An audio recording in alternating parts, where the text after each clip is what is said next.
a moment where you talk about the mouths being stained green, and I had to understand and realise that's because they were trying to eat grass. I really want to go to them and say, do you really think Yes. what you're doing is Catholicism? Do you think this is Christianity, or is this a really ancient pagan ritual? It would have been good if there was one to cure hangovers. That's hilarious. Writing a screenplay is so completely, in a novel, it's just you and the page, and every single word, every single image description is all down to you, and you have to put in as much as you need. But whereas a screenplay, even if it's just you and another person writing it, it feels, innately collaborative. It's the one, the only Maggie O'Farrell. Hello and welcome back to the Bibliofilles. I'm Sophie. And I'm Chaya. And we are so happy to have you all here with us today. But first, let me just, on behalf of both of us, thank you for making the time to listen to us. We so appreciate it. And in that vein, please do subscribe wherever you get your podcasts. Comment and do let us know what you're thinking in terms of how we're doing, because we receive all critique and praise equally. You will note that I have very much changed my tone to fix because someone told me I was a bit too screechy. I didn't know someone did that. Oh, I think you need to be a bit more professional. Okay, we're trying with our mic discipline. It's all going in the right direction. We are thrilled because today we have an absolutely mega guest, don't we, Chaya? She's a bit star quality. This is an OG. But you'll hear our interview shortly. But I have to say, firstly, it was absolutely fascinating to chat with her. Am I revealing who it is? I think I am. I've got to, guys. We had a few of you guess on Instagram, but I'm now going to reveal it's the one, the only Maggie O'Farrell, who we so adore. It's interesting when an author has accrued such an important backlist and has, done casual things like going to the Oscars and adapting one of her books for the screen. And then she's just the most wonderfully normal, down to earth, kind human that you could ever meet. And for our paid Substackers, oh my gosh, do we have a treat for you? Because post this interview, if you head over to Substack, you will be getting an exclusive quick fire round questions with her. Will indeed. And some of them are hilarious. It really gives an insight into who she is as a person. We have such fun with her. We do. If there's anyone to change your schedule for, it has to be somebody like Maggie O'Farrell, right? There's no one else. So this is coming out on a Thursday because we had to talk to her. And when we got the opportunity, we thought, that's it. It's going in. Week of publication. This book lands. Came out this week and it's going to be another bestseller. I'm just going to call it. Absolutely. We both truly adored this one and we really hope you enjoy the interview. I mean, what an intro. Thanks for coming straight from the Oscars. Our live correspondent, Maggie. We've got a lot of questions. We want all the goss. We come to land. Some books feel researched and this just feels excavated, as if you have somehow travelled back through time and returned carrying voices in your hands. It was a vortex. Genuinely, I felt like I wasn't present. It's a sweeping 19th century historical novel about a family navigating the trauma of post-Great Hunger Irish landscape. Set in 1865, it follows Thomas, a mapmaker, forced to work for the British. And he attempts to turn his Ordnance Survey maps into a memorial for lost communities. And it's a novel that reminds us of the permanence of landscape in contrast with human smallness and the physicality of hunger and family and fathers and sons. And if you can't tell, Sophie and I... We were obsessed. We are obsessed with this one. Couldn't breathe. And actually, do you know what, Maggie? You've got a whole litany of bestsellers, but this deserves its place in your roster. I think it was beautiful. It absolutely does. And not to, just while I'm holding my proof and you've got your cover up, not that we judge books by covers, but how stunning is this cover? I assume you were very happy with the cover. I was so happy. I absolutely love it. It's made by this amazing designer called Holly Ovenden, and she's done an absolutely cracking job. Like the layers and multitudes of the earth. Absolutely stunning. Okay, we're going to ask you questions now. Let's get to it before we just keep going. Stop gushing. One of the overwhelming sensations reading Land is that the landscape feels totally and utterly alive. In fact, conscious in and of itself. Did you always know that the land was going to be the central presence of this book? This book was really unusual for me because I had the beginning and the title right from the start, which isn't normally the case. I usually find that titles come last, because I always feel it's not as if you can quite tell what it is you've written until the end. I always think it's a bit like babies. I could never be one of those people who knew while I was pregnant what my babies would be called. I always had to look at them and decide. I totally hear that. I said my daughter would be Alice if she was blonde, and then she was blonde, and I called her Alice. Oh, yeah. So so it's unusual in that way, but basically it goes back. So I was born in Derry, and we left when I was quite young, but we used to go back to Ireland a lot. And my dad is one of those emigrants who has never quite got over leaving. I think he always thought we would go back, but it didn't pan out that way. So when we were children, he would only ever read Irish myths to us, which at the time was quite annoying, because we would say, "Oh, please, Dad, will you read us Pippi Longstocking?" And he would say, "No, I'm only going to read Irish myths." But in a way, now I'm quite glad, because it forms this kind of bedrock, or this kind of DNA of storytelling for me. And that world and those characters and those plots are all still very much part of who I am as a storyteller. But in those myths, in Irish myths, the land is animate. It's like a character. It has opinions. It acts upon things. It's part of the action. Trees talk, stones open up to reveal new worlds. And I really wanted to imbue this novel with that sensibility. Well, you absolutely do. I actually there was one part that I just wanted to read out, because I think it will really give readers a sense of how the land is so conscious. And it's quote here: "It never ceases to amaze me how assured you priests are of your place in the scheme of things. What you refuse to see is how recent is your hold here, that the land was inhabited long before you and your kind ever arrived, with your crosses and your prayers. You will never understand how the land remembers, how deep the roots grow, how fast the stream." I just love that. But the land is a character, and you must take the land seriously. Oh, shivers. We're now quoting back your book to you verbatim. Sorry, Maggie. Hope you don't mind. That's very nice to hear. Thanks. Well, I think, you can sometimes tell when interviewers are like, "Oh, how was your book? How's this?" No. We can ask you This was late night chat. We have like 100 questions that we have to distill. I read this book, and as much as there were these big themes of, as I've said to you before we started recording, hunger, which we will get to, it really affected me, and religiosity and colonialism and family and masculinity. The novel I can't get over how it made me feel like almost having an existential crisis, but in a good way of nothing really matters, because the trees are going to be here, the grass is going to be here, all the small inane issues that I have are so irrelevant. And impermanent. When it's very hard writing historical fiction, we interviewed Sarah Winman, and she talked about how she had to condense such a massive draft into a much smaller version, because you're throwing constant historical facts at the reader. But this was so well balanced. Were you consciously writing in that mindset of, I'm going to be presenting historical fiction, but in a very accessible way? Or did you have to constantly edit that stuff out? Well, I think I always approach the novels that I write set in the past. I really consciously try not to sit down and think, and now I will write my historical capital H novel, capital N.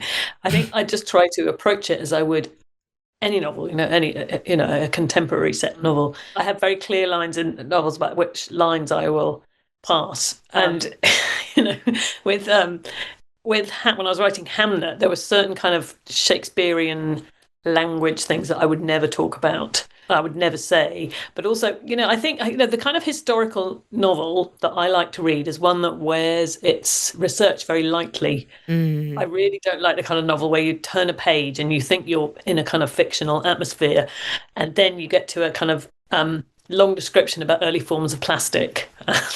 Then you just think, so I'm really conscious about that. I think in order to kind of write a scene in a 19th century cottage in the west of Ireland, or a Renaissance palace like I did in The Marriage Portrait, you have to know so much in order to give yourself the confidence to set a scene in that. You need to know exactly what people are wearing, what the hair looks like, what the utensils are like, what the lighting in the room, what the floor's made of, what the windows are made of, what might be around them on the walls. But then you have to make sure that in your final draft, probably 98% of that isn't there.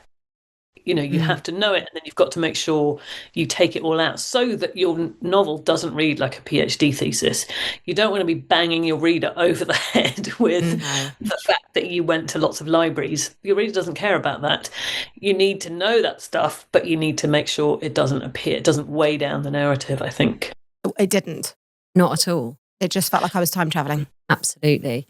I'm going to come to the hunger. I'm going to ask Maggie, have you read Demon Copperhead? I have, yes, twice. So David Copperfield, yeah. Amazing and I novel. were talking about Demon Copperhead because there is one scene in that book that I think has scarred Chaya for life, which is to do with cutting crusts off bread. If I you want can't to do it share ever again. The moment where Demon sees people cutting the crusts and he doesn't understand because it's food, I physically, viscerally can never look at bread in the same way again. And my children would ask me to cut off the crust and I was like, you are going to eat these crusts. Think of Demon. And I had the same reaction to this novel. But I think when you talk about hunger, when you write about hunger in this novel, there's something almost even more unbearable about it because it's kind of so part of the life. It's almost restrained, if that makes sense. And I wondered, how did you find and think about writing about famine without sort of overwhelming us as readers with this suffering? Because I think it's something that you've done so brilliantly in this book. Like it's there, it's a massive part of it, but yet you're not so overwhelmed by it. I just wondered.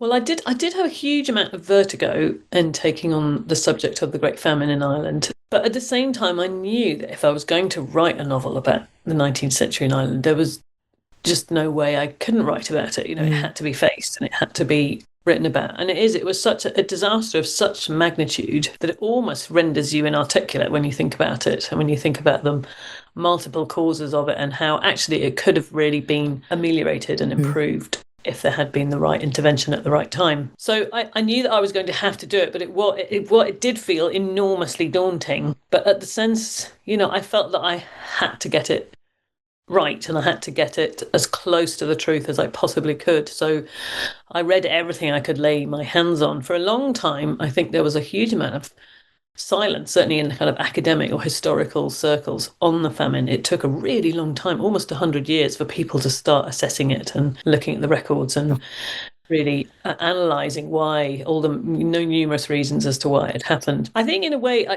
thought it was important to write about the horrors of it. And also, because the novel for me is, although, partly it's a kind of, I wanted to tell the whole story of Ireland via one peninsula and all the people that have lived on it, but it's also about a family trying to come out from under the shadow of the trauma of the Great Hunger. I think there's an awful lot of historical records and novels actually in films about the people who died, and that's rightly so, the million people who died during the famine and also the further million who were forced to emigrate.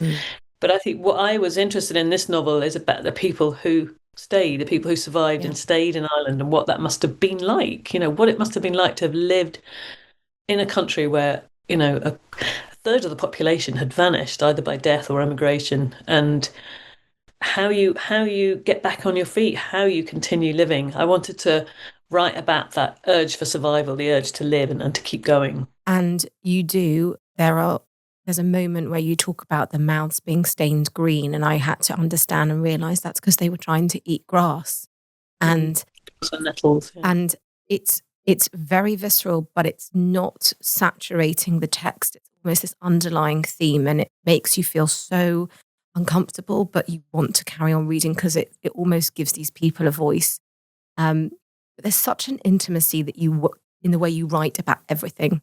And I'm a bit of a witch, just going to say, believe in magic. I'm very I believe in energy, even though I'm such an academic, and then I just become a totally different human being. And the way that you write about stones and streams and the leaves, they become silent witnesses. But there was also, you talk about mythology. You answered my question, so I'm going to change it. There's a bit of a magic. I will just come to 155. The house on the hillside ruined empty. It had waited a long time. It was astonished when Thomas appears and starts clearing its innards of rubble and stray vegetation. And there's obviously a very important pool of water that becomes this linchpin around which we kind of come back to. Do you think objects and landscapes carry memory?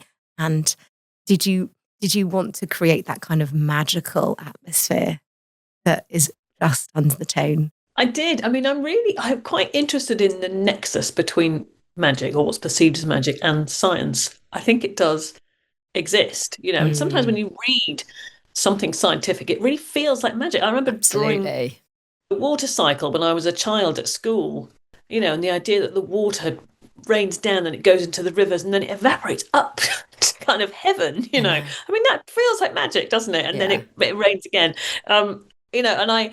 And I'm really interested. I've always been a bit fascinated by sacred wells in Ireland. So you get them all over the country. There's basically one very near most settlements or towns. And that's probably really why the towns are there originally. And so they were the part of the kind of very earliest inhabitants' beliefs about, hydromancy and the magic of water and the power of water, and the druids, summoned spirits from them, and they had all these kind of. But what I really love, one of the things I love about Ireland is that those wells are still around. Some of them are really well preserved, and you can see them in fields and by roadsides. Some of them are completely overgrown and slightly forgotten about, sadly, and others have been kind of co-opted into Christianity. I mean, most of them have been now so-called Christian holy wells, but I think that was just the priests arriving and thinking, okay, we can't beat this hydromancy. We're just gonna make it Christian. We bless it, and now it's God. Yes, that happens in the book. They're like, it's now fine. You can all pray. Right. But some of them are actually inside churchyards, and you still see to this day people doing what they call devotions around the well, and you walk around it 7 times, and then you make your plea for a cure and sometimes I would never do this, obviously, because I respect all beliefs and creeds, but I really want to go to them and say, do you really think what you're doing is Catholicism? Do you think this is Christianity, or is this a really ancient pagan ritual? But I love the fact that the two can coexist together. And there's actually somebody analysed the waters in these wells, and there's one, I think it's in County Cork, that's really been known for hundreds and thousands of years to cure madness. And someone analysed it, and the water is really high in lithium. Stop it. Oh, this is the stuff I live for. That's really fascinating. That's magic and science. I was going to say, though, are some of these wells really, like, I sound really ignorant, but like very, very famous, as in people know, okay, I'm going to go to this one for that and the other one for this. Well, you've answered it before I've asked it, but that is so interesting, isn't Absolutely. There's another one that was very famous for curing female infertility, and it's got really high levels of iron. That is so cool. This is that is so cool. This is what I live for. And maybe we should go. I'm not joking. I'm Maggie. Maybe we should go. We're going to meet you there. Honestly, it's amazing. So I went with my son about 3 years ago, and I was really interested in the ones that have been kind of forgotten about, the ones that you can vaguely know the sort of OS, the coordinates for, and you have to kind of ask lots of people, how do I get there? And there was one that we had to traipse through a kind of abandoned farm. We went over a hill, we went into This poor boy, you told me he thought he was going on like a nice outing, remember you told us, he thinks he's going on a really fun trip. When we arrived, he was really hungover. He was 19. Brilliant. He just kind of lay on the back seat of the car for quite a long time. But anyway, I brought secateurs with me so that we could cut away the brambles and the nettles to find the well. But we found about 3 of them, and it's such a magical, amazing feeling knowing that you've unearthed this ancient site of this ancient well. It would have been good if there was one to cure hangovers. That's hilarious. Yeah, I did say to him, maybe you should try the water. Have a sip. So you're basically an archaeologist at this point. That is so fun. I don't know about that. I'm very unqualified. But then, like, the colonialism, it's like the fight back. Like, you can tell us that this is now a Christian well, but it's still gonna, it's been there longer. Yeah. We wanted also to talk about moving slightly on from land, but more to sort of your wider body of work. But, when we think about the last 3 novels, there's obviously Land, Hamnet, and The Marriage Portrait in between. It seems, at least from our perspective as readers, that you return to lives existing inside these huge historical forces in some way. And are you always drawn to that kind of intimacy within bigger scale? This idea that, I'm going to look at these people within this huge moment and sort of navigate that territory. Well, I think particularly with this novel, I'm really interested in the idea of the small people and how they can get swept along in larger historical. I think that's always our fascination. It humanises it, yeah, Maggie. Absolutely. Yeah, I think it's interesting. I mean, I don't know whether I'd ever write a novel about, I don't know, Napoleon or Caesar. For me, what's interesting about fiction, also because those stories already exist in a sense. I think that's why I'm not really drawn to them. What interests me is the people who live in the shadow of figures like that, the ones whose history is written in water. The ones who are the silence not of really. the girls. I think that has more potential for fiction for me in a sense. And I think in a way that's actually how best we as readers can learn, because you can learn so much from the more ordinary than kind of the grand figures who, as you say, Maggie, those stories have been told. But what of the many people who lived the more ordinary lives and the smaller lives, and actually how do they fit in? And when you look back at history, that's always where my interest has lain. It's like, how do they manage and cope with those huge situations when you're just sort of living your day-to-day life? Yeah. And I think, non-fiction historical biographies are amazing books. I'm always in awe whenever I read them, but I know that I could never do it. I wouldn't know the first, I wouldn't know how to start to write a book like that. And I'm so in awe of people who can, but what I like to do is to kind of make up stories in the cracks, in a sense. What struck me about the overlap between Hamnet and Land, and I wonder whether this was through your mind, is there's so much about child rearing and parenting, and you've got these fathers and sons. I wonder how you write these stories about families as a parent, because as I said, was reading the book and I found it wondrous and a vortex. And then there were these moments of hunger, and I had to wake my kids up in the middle of the night to make sure they weren't hungry. Please don't call child services. And as like a parent, are you kind of using your body of experience to think, how would I feel in these moments of if hunger or illness or these big kind of situations that these people find themselves? And also, how do you place yourself you write Thomas, and I'm like, this Maggie or is this a male? Is this a man? It feels so real. Which we felt also with Demon Copperhead. It's the same. I couldn't believe that Barbara Kingsolver was not a teenage boy. I couldn't believe that you were not your character. I couldn't believe you were not him. I think all your experiences somehow filter into fiction, and I think all experiences change you. But I think the interesting thing about being a parent is, in terms of also being a writer, is that I think obviously the world changes so fast all the time, and our lives today are unrecognizable from, say, Lucrezia in The Marriage Portrait or Agnes in Hamnet. But at the same time, I don't think the human heart and brain has changed that much. I think we probably feel the same way about our children today as they did. It's the same instinct, it's the same urge to protect and to nurture, I would expect. So I think in a way it's quite that kind of experience, any experience, falling in love, being a parent, losing someone, it helps collapse down that sense of the centuries that have passed between us and them. So true. So you get back to that base humanity of like, what would anyone feel in these moments, as opposed to thinking about the historical aspect. We must ask, obviously, Hamnet this year has been a big flipping deal, hasn't it? I mean, let's be honest. What a book, what a movie, what a dress you wore to the Oscars. Loved it. Absolutely stunning. I have to ask, how did it feel seeing, this is obviously a massive question that I'm throwing in now, but how did it feel seeing your book go through this process and on screen winning Academy Awards? How did it feel for you? The whole thing was so strange right from the start and so surreal. And in the kind of run-up, Chloe Zhao, the director, and I wrote the script together. And that had been a process of kind of years probably, because there were several kind of writer's strikes and actor strike in between. So we kind of stopped, and I was writing Land at the same time.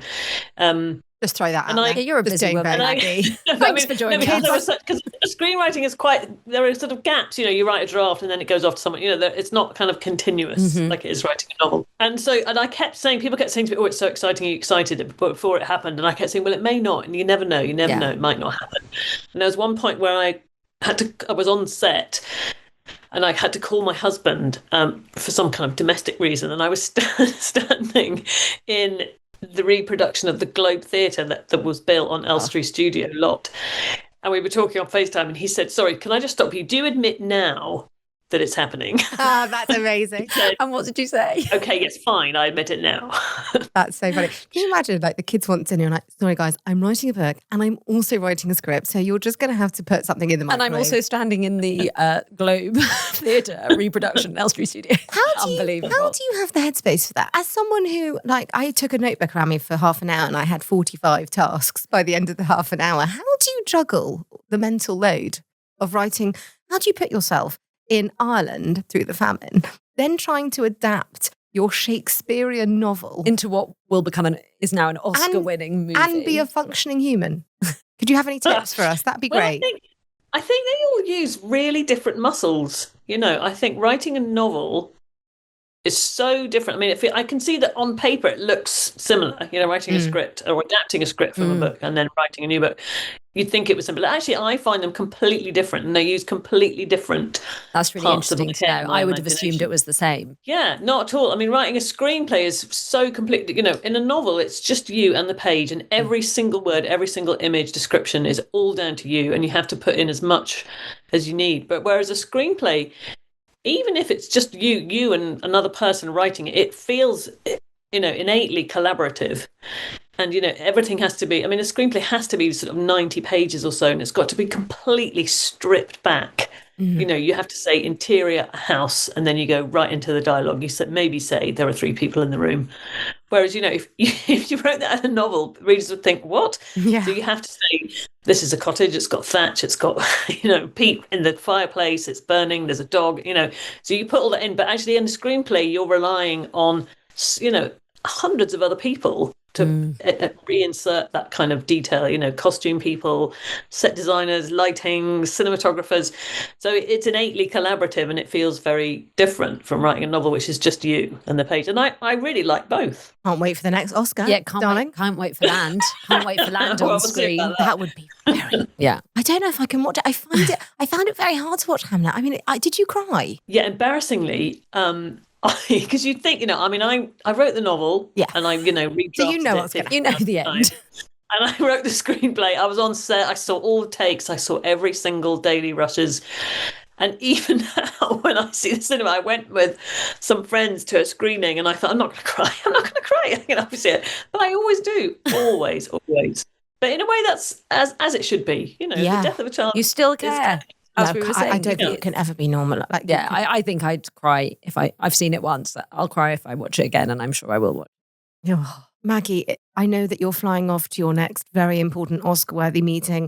We are so delighted you made time for us. I wish. And it has been our honour, and we have loved chatting. We've loved chatting with you. And for anyone on Substack as well, go over to Substack, because you're going to hear some extra quick-fire questions, which are really funny and also really interesting. Honestly, I think I could have spoken to Maggie all day. I'm so pleased that she had to run off to another interview, because we had a list of about 30 questions that we had to distill down. As mentioned at the start of the episode, if you are a paid subscriber to our Substack, you will hear some very, I'd like to think, funny and informative quickfire questions that we ask Maggie. The Substack will be coming out next week, so we really hope you enjoy that too. We really hope you enjoyed the episode, and we'll see you next time.